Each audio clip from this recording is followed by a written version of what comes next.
IBcast de hoje é um IBcast especial. Por quê? Porque nós vamos abordar história de sucesso de uma empreendedora que enfrentou desafios inimagináveis e hoje é uma das maiores empresárias empreendedoras do nosso Brasil. Sim, Priscila Campos. Obrigada pela presença, Priscila. Eu que agradeço, Johnny. Muito obrigada pelo Priscila, convite. hoje esse podcast vai inspirar muitas mulheres. Eu acho que eu vou chorar um pouquinho. Não, mas faz parte, pode chorar aqui, tu tá em casa. Tá, obrigada. Antes de começar, Priscila, eu quero pedir para o nosso espectador que ele ative o sininho, que ele se inscreva no nosso canal e que mande sugestões. E, gente, esse podcast de hoje vai ser babado, babado. Priscila Campos, vamos começar do início, onde tudo começou. Com 12 anos, eu sei que você já trabalhava, já ia à luta, e você sabia o que você queria. Então, vamos começar da adolescência. Quem é a Priscila Campos? Na verdade, eu sempre morei com meus avós, né? Fui criada praticamente por eles. Sempre tive muito presença deles. Minha avó é portuguesa, meu avô português. E eu comecei a trabalhar com 12 anos porque nós precisávamos também de outros recursos. Então, minha mãe trabalhava fora, meu pai tinha um escritório dele de contabilidade dentro de casa.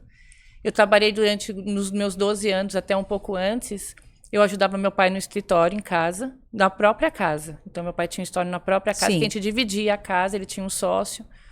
Futuramente, essa sociedade dele não deu certo. Mas com 12 anos, como eu e meu pai, às vezes, tinham um gênio um pouco mais difícil de lidar, então eu comecei a trabalhar. O primeiro emprego meu mesmo foi de auxiliar de cabeleireiro. Com que idade? Com 12 anos. 12 anos? 12 anos. Eu tinha uma amiga minha que trabalhava de recepcionista no salão e ele também tinha uma academia. Aí ela falou assim, olha, Priscila, ele me chamou para trabalhar na academia. Eu sei que você está querendo trabalhar, você quer ficar na recepcionista do salão? Eu falei, eu gostaria. Daí eu fui trabalhar, entrei na recepcionista e ajudava também como auxiliar de cabeleireiro. Então eu auxiliava todos os cabeleireiros a preparar o cliente para eles poderem fazer os procedimentos. Isso em São Paulo. Você é paulista? Sou paulista. Na verdade, nasci em São Paulo, fiquei em São Paulo até conhecer meu ex-marido. Tá. Aí com 12 anos você foi trabalhar como auxiliar no salão. Isso, auxiliar no salão, fiquei lá mais ou menos um ano. Mas eu era menor, então tinha aquele plano do menor aprendiz. E eu não podia ficar, daí eu peguei o gosto realmente de trabalhar, porque eu ajudava na minha casa. Então todo o meu salário praticamente era para os meus pais, para ajudar também nas dívidas de casa. Daí eu comecei a trabalhar também num supermercado. Então eu trabalhava na padaria do mercado. Era da padaria. Com que idade? Acredito que aí já tinha uns 13, 14 anos, porque eu era menor aprendiz.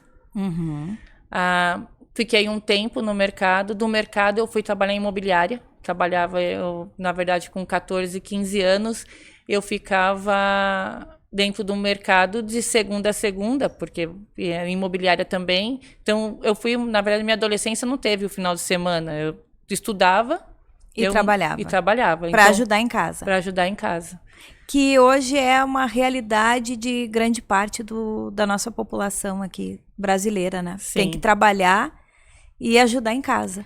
Sim, daí com 17 anos eu ganhei uma bolsa de estudo pelo Senac. E fosse fazer qual curso? Eu fiz, na verdade, eu coloquei 2 opções, né? Hotelaria e contabilidade. Passei em contabilidade e fiz contabilidade. Segui os passos do pai. Segui os passos do meu pai, mas na primeira semana que eu já fui para fazer o curso técnico, né? Porque era um curso técnico da bolsa, eu consegui também o estágio no Banco Zogby. Que na época tinha o Banco Zogby. Daí eu fiquei um bom tempo no banco. Fazendo o quê? Contabilidade. Estagiando como contabilidade. Foi aí que a minha carreira realmente abriu as portas. Aí depois disso eu segui a carreira mesmo. Porque mesmo sendo uma estagiária, o meu salário praticamente era muito chefe de família receber aquilo. Entendi. E você casou com que idade, Priscila? Eu conheci meu ex-marido com 16 anos. Eu morava com os meus avós. Sempre morei com eles. Quando eu tinha 16 anos, a minha avó faleceu. 16 para 17, minha avó faleceu subitamente. E A minha avó sempre falava, você tem que trabalhar, você tem que se estabelecer, porque você é a esperança, você que vai segurar isso aqui quando eu for embora e toda essa parte. Aí minha avó faleceu, eu fui morar com meus pais, né? Mas eu comecei a namorar com o meu ex-marido, estava namorando com ele, mas eu sempre falava que quando eu fizesse 18 anos, eu ia embora, eu ia morar sozinha. O meu sogro, pai dele, me ajudou a alugar um apartamento, inicialmente. Quando eu fiz 18 anos, eu já trabalhava, tinha estabilidade financeira. Então, com 18 anos, eu fui morar sozinha. Com 18 anos, ele foi morar praticamente comigo. Daí, ficamos até... Eu me separei quando eu tinha 38 anos. E nesse meio tempo, você teve uma filha. Sim, hoje ela está com 12 anos. Na verdade, ela é toda a história do escritório, né? Quando você teve ela, você abriu o escritório. Como que foi? Eu sempre tive uma carreira, na verdade a minha carreira ela cresceu muito rápido. Então eu comecei com o Banco Zogby e depois do Banco Zogby eu fui trabalhar em alguns escritórios de contabilidade, do qual eu já trabalhava com contabilidade internacional. Então eu fui adquirindo muita experiência, trabalhei em diversas atividades. E fora trabalhar CLT, eu também prestava alguns serviços fora. Então tive várias experiências no mercado. Meu salário chegou a muito alto, então eu tinha uma estabilidade. Eu, com 25 anos, já tinha apartamento próprio. Entendi. Tá? Então, quando eu resolvi engravidar, eu trabalhava, meu salário era em torno de 30 mil reais. Isso há 12 anos atrás. Há 12 anos atrás. Era 30 mil reais. E aí você teve a sua filha, continua trabalhando CLT, como que foi essa jornada? E você, no momento que teve a sua filha, você teve coragem de dizer, não, agora eu vou empreender. Na verdade, não foi bem essa. A International Consult, que na verdade o grupo International começou como International Consult. Eu já utilizava ela antes, desde o ano 2000. Por quê? Porque eu já prestava serviço além da CLT. Da CLT. Quando eu engravidei, eu queria engravidar. Então era um sonho meu. Ser sonho mãe, realmente claro. ser mãe. Só que meu plano não saiu como eu esperava, porque meu salário era muito bom. E eu tive uma gravidez de risco, de alto risco, mas eu queria muito ser mãe. E falaram que se a minha gravidez não fosse pra frente, eu não ia ter mais filho. Eu fiquei 9 meses de cama. E aí não pôde, claro, trabalhar. Aí eu, na verdade, fiquei afastada, não produzi, já colocaram, me substituíram na empresa. Quando eu retornei, já não tinha mais vaga pra mim. Aí eu fui dispensada. Olha que situação, hein, Priscila? Sim. E essa situação, isso que você está colocando, muitas mulheres passam, até hoje. Sim, sim. Por isso mesmo que eu ainda brinco quando eu contrato alguém hoje no escritório, eu pergunto, você tem filho? A pessoa fica até assustada em falar que quer ou que tem. Eu falo, gente, tá tudo bem, eu tenho filho, eu sei como funciona, fica tranquila. E se tiver, você vai ter um apoio. Exatamente, todo o apoio que precisar. Então, assim, a empresa que me dispensou, eu não posso crucificar ela, porque quando eu descobri que eu estava grávida e gravidez de risco, eles me deram até um convênio da diretoria. Entendi. Então, eles me deram todo o suporte durante a minha gravidez de estrutura para mim poder ter minha gravidez da melhor forma possível e conseguir seguir com ela. Mas quando eu voltei, cancelaram. Claro. Uhum. Aí meu salário de 30 mil caiu para 1.900, porque eu comecei a procurar serviços e não encontrava mais nenhum. E aí, como que você fez? Com o bebê,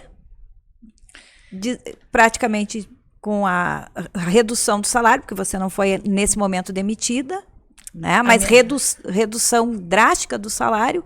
Como que você se viu naquele momento ali? A minha vida virou de ponta cabeça em pouco tempo, né?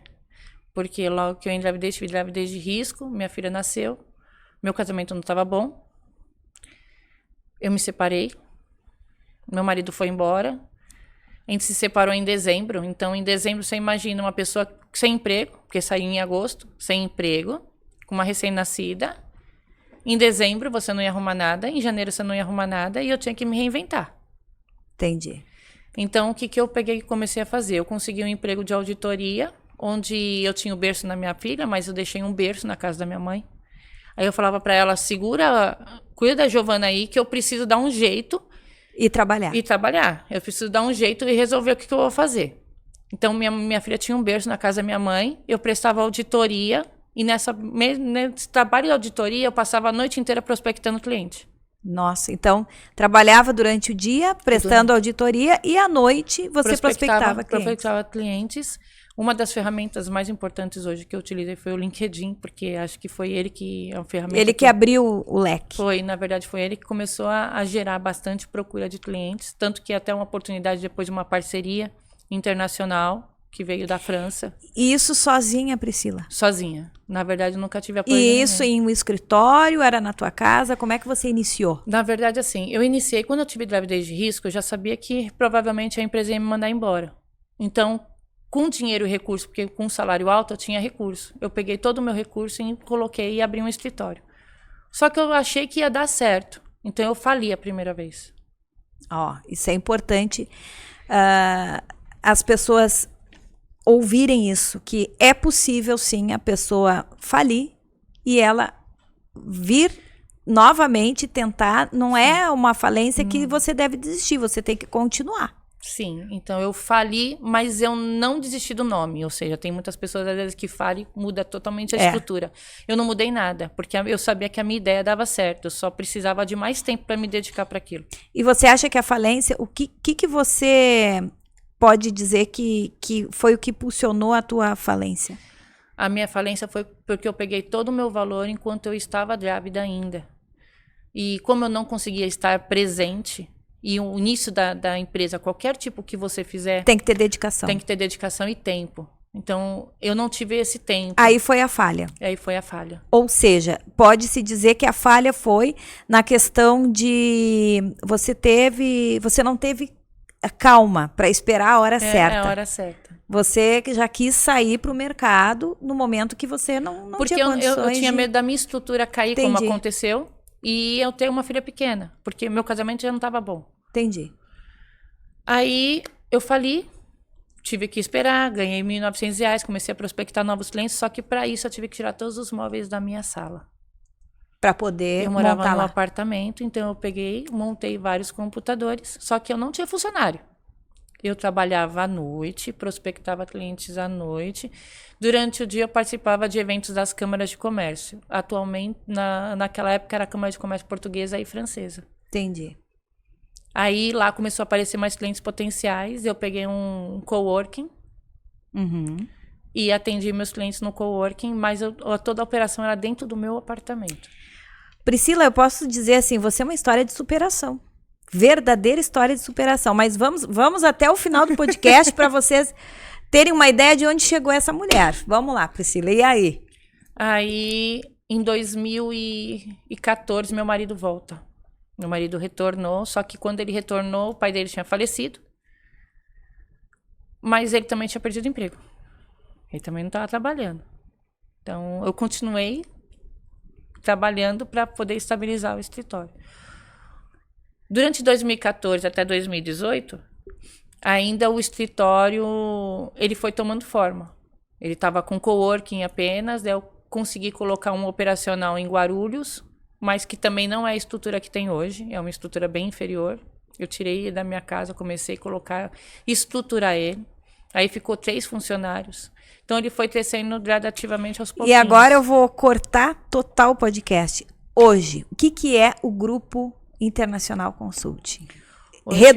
Resume para nós hoje o que é o grupo. Hoje o Grupo International Consulting ele é referência internacional em mercado de prestação de serviço, tanto na implantação de empresas estrangeiras no Brasil, como também abertura de offshore. Então, hoje você tem, fala para nós a sede e a filial de você, onde é? Hoje nós temos a sede na Paulista, a filial em Guarulhos, que foi a segunda, mas totalmente reestruturada, são 2 andares. Totalmente operacional. Nós temos a unidade do Rio de Janeiro, onde também é voltada também para a área também de implantação de empresas e também auditoria. E nós recentemente inauguramos também a unidade de Portugal, que fica em Oeiras, que está ampliando bastante, fora a parceria que nós temos hoje com 29 jurisdições, de vários contadores de diversos países do mundo, também para implantar empresas no exterior, caso nossos clientes queiram também ter negócios e expandir essas coisas internacionais. Isso é hoje o Grupo Internacional Consulting. Hoje é o Grupo Quantos colaboradores? Diretos e indiretos? Hoje nós temos 17 diretos, que é base CLT, e várias prestações de serviço que só de jurisdições são 29. Então, tem muitos parceiros de negócios no mundo inteiro. Gente, isso é uma história de superação de arrepiar. Então, você que é mulher, você que está aí, ó, precisando de um exemplo para recomeçar, muitas vezes desempregada, com um filho pequeno, uma separação, é uma inspiração, é a Priscila. Priscila, você é uma inspiração para muitas mulheres. Parabéns. E vamos falar, Priscila, o que faz a Internacional Consult. E vou te dizer uma coisa, a tua história, ela dá um livro. Ela dá um livro. Ela é muito longa. Porque você inspira muitas mulheres. Por que eu falo mulheres? Porque, gente, não é fácil. Eu sou mulher, eu sei. Você ter que, muitas vezes, chegar em casa cansada e ter que olhar a lição que o filho fez, se tá certo, se não tá, o que tá acontecendo. A mãe, ela carrega, assim, uma responsabilidade muito grande, né? Sim. Na verdade, desde o início. A minha filha, ela sempre, desde pequena, tinha vezes que eu ia buscar ela na casa da minha mãe, como a casa da minha mãe era próxima, eu tinha que, os táxis não pegavam, né? Porque na época não tinha Uber, então era táxi. Sim. E os táxis, por corrida pequena, eles não iam buscar. Então, eu cobria minha filha com, às vezes, um carrinho com plástico e eu ia com ela de carrinho, meia-noite, 1h da manhã, empurrando o carrinho. Isso é uma história fantástica, que realmente rende um livro. E esse livro, ele vai servir de inspiração para muitas mulheres. Priscila, o que é hoje o Grupo Internacional Consult? O que vocês fazem? Então, nós assessoramos investidores estrangeiros em negócios no Brasil. Hoje eu sou representante legal de 21 empresas estrangeiras multinacionais, onde os meus clientes, na verdade, mas são sócios, porque eu faço parte do estatuto de cada um.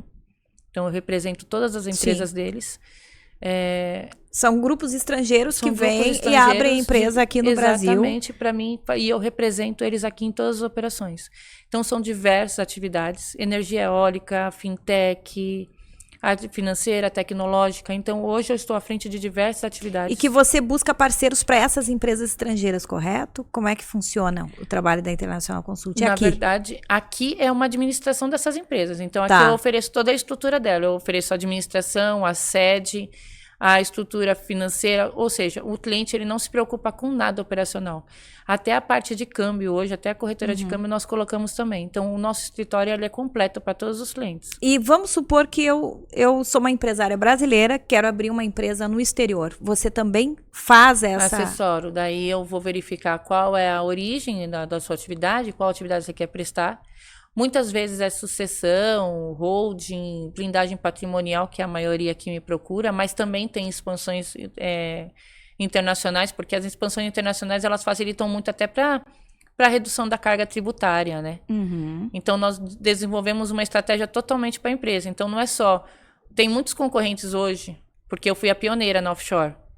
Em 2018, eu fui a primeira empresa abrir offshore presencial, ou seja, antes você só entrava no site e você tinha que colocar um cartão lá em dólar e você não sabia nem se você estava abrindo a empresa nem onde ela ia ficar. Em 2018 eu consegui os primeiros parceiros de negócios e eu consegui estruturar offshore. Hoje o meu cliente ele não tem investimento, ele tem investimento inicial muito menor do que ele colocasse em qualquer site. Tem todo o respaldo. A estruturação da empresa, então nós estruturamos a empresa lá fora e como ela vai operar do exterior para o Brasil. E Priscila, quais estrangeiros, qual a grande maioria dos estrangeiros que te procuram para abrir empresas aqui no Brasil? E eu te pergunto também vice-versa, brasileiro para abrir lá fora, o que você recomenda? Na verdade, assim, de estrangeiro que me procura para abrir empresas aqui, eles procuram um pacote completo, né? Onde eles não se preocupem. Mas lá, qual o país que mais te procura fora? Hoje nós temos mais Europa, Estados Unidos. A presença, na verdade, muito forte da Europa, crescendo bastante pela parte da Ásia. Da Ásia. Tá. E o que eles buscam no Brasil? Qual é o interesse deles aqui? O Brasil, na verdade, ele é a mina de ouro para qualquer investidor, né? O Brasil, por mais que as pessoas falam que hoje ele tem uma carga tributária, eu não vou para o Brasil porque o Brasil tem uma carga tributária muito alta. Mas se você for comparar a carga tributária dele como, por exemplo, para a França tem uma carga tributária muito maior que a do Brasil. Acho que é 27%, né? Muito maior. Então, o que acontece? É que lá é menos burocrático, você consegue visualizar. O Brasil, ele tem diversas formas de tributação, diversas formas de empresas, então ela dificulta um pouco o entendimento. Mas não que o Brasil ele não tem problemas ambientais, ele não tem problema, então todo investimento aqui dele, ele cresce. Tá. E brasileiros, eles buscam abrir empresas, principalmente procurando uma menor taxa tributária no exterior, para qual país? Para qual... Então, hoje tem algumas jurisdições, na verdade, como que funciona as offshore? As offshore, elas a maioria é blindagem patrimonial, sucessão, tá? A maioria que me procura, mas também tem expansão global.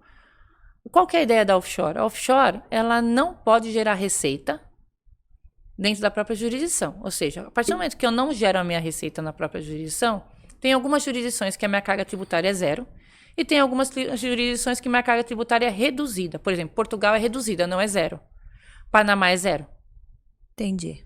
Tá? Então, o que os meus clientes procuram? Eles procuram a maior facilidade da carga tributária, onde eles possam movimentar a empresa numa expansão global, nos negócios também receber no exterior, porque não tem menos burocracia aqui no Brasil. Ou que eles possam fazer operações também entre Brasil e exterior. Mas não podem trabalhar lá. Eles podem abrir empresa lá, mas não pode ter operação lá. Pode ter operação lá. Pode ter operação, porque todos os meus clientes, eles têm endereço. Entendi. Eles têm endereço. Lógico que tem algumas atividades que, se você hoje abrir uma empresa num coworking, por exemplo, você não pode abrir uma empresa com instituição estadual, porque ela vai te bloquear justamente por causa da operação. Você vai ter que ter uma armazenagem, uma centro de distribuição. Então, vai te exigir uma amplitude maior, uma estrutura maior que eu não posso oferecer hoje. E Emirados Árabes? É procurado? Porque tem a carga tributária também não é atraente. É atraente. Mas Emirados Árabes, nós temos muito pouquíssima procura. E tem muitos incentivos lá, que eu já ouvi. Tem incentivos, mas a burocracia ainda da documentação lá, ela é bem diferente. Ah, entendi. Tá? Por que acontece com a offshore? A offshore, todo ano sai uma listagem. Existe a offshore, ela é vista como lavagem de dinheiro, mas na verdade ela não é que uma lavagem de dinheiro. Tudo que você faz com má fé vira coisa ruim, tanto no Brasil quanto no exterior. Né? Então você tem que ter essa administração correta que você vai seguir sua empresa certamente. Mas todo ano sai uma listagem. Por exemplo, países de risco, Suíça, Ilhas Caimã. Tem alguns países como esses que eles entram na zona de risco de lavagem de dinheiro. Tá. Então, eles têm uma burocracia, esse ano entrou Ilhas Virgens também. Então, assim, eles têm uma burocracia, eles aumentam a burocracia para o cliente chegar. Justamente para bloquear esse tipo de operação. Para bloquear esse tipo de operação. Mas também tem países novos acontecendo. Por exemplo, o Canadá até recentemente ele não tinha offshore, hoje ele tem offshore. Nós temos 2 lugares de offshore já no Canadá, que nós conseguimos abrir também com tributação totalmente zero e atraente. O Canadá está iniciando agora. Portugal também, só que Portugal ele tem taxa reduzida. Mas ainda consegue, todas as offshore conseguem operar normalmente. E tem algum desses países que você, tendo a sua offshore, ele facilita o visto para residência? Ou não? São coisas separadas? São coisas separadas. Assim, a offshore, ela na verdade, ela te facilita para você ter um domicílio fiscal da sua empresa lá, né? Tá. Você pode, depois de um tempo, vir a solicitar, porque como você é o sócio principal, pode fazer também a solicitação de... Mas você tem que ter um domicílio. Então, não adianta você só da empresa, você tem que provar que pelo menos você está lá a cada 6 meses, o que não acontece no offshore. Porque no offshore, a maioria delas também, nós abrimos conta bancária remota. Então, assim, como que faz? Priscila, você abre tudo isso daí, você entrega o documento aberto? Não é assim que funciona.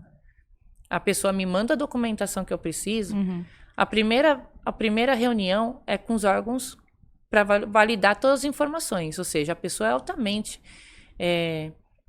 validada com a documentação para saber se é ela mesma que está abrindo a empresa. Então, ela tem uma reunião com os órgãos. Passou, registrou offshore, quer abrir a conta... Nós direcionamos ela para um gerente do banco. O gerente, ela mesmo não estando lá presencialmente, ele vai fazer uma reunião com ela telepresencial. Entendi. Tá? Onde nós vamos acompanhar também, se caso o cliente não dominar a língua estrangeira. Mas ele precisa estar validando, ele precisa verificar que a pessoa realmente existe. Então, tudo é legalizado, tudo é de forma muito E quais são as vantagens de ter uma offshore? Então, a vantagem de você ter uma offshore é porque a parte da tributação realmente ela vira carga zero, tá?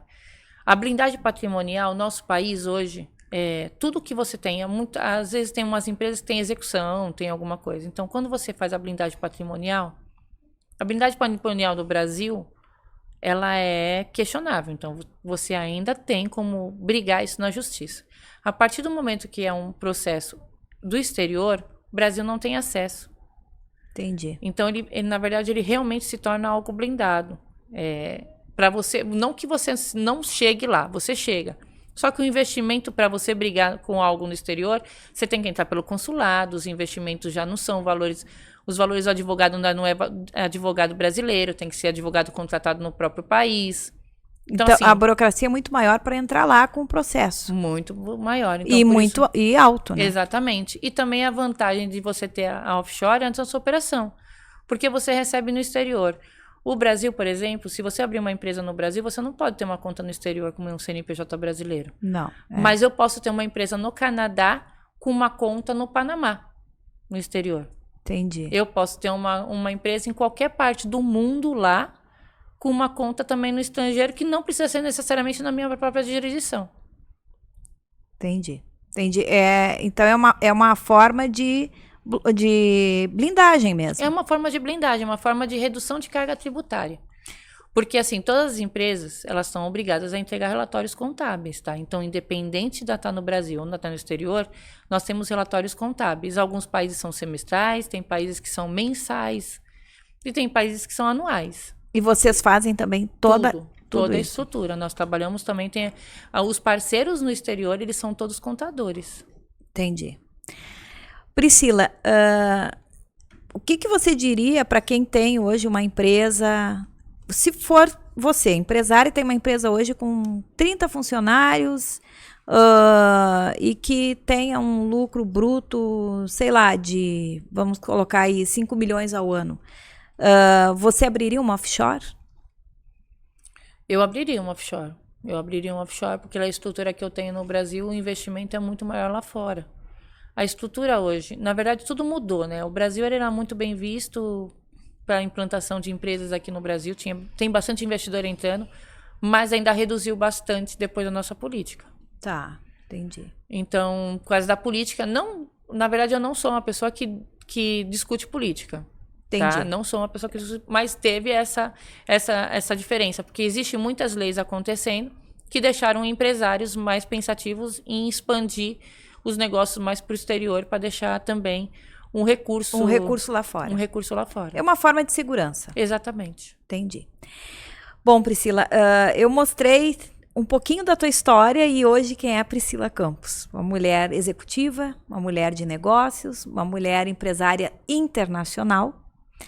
E para essas mulheres, Priscila, que estão te ouvindo e estão passando pelo que a Priscila passou há 20 anos atrás, o que você diria?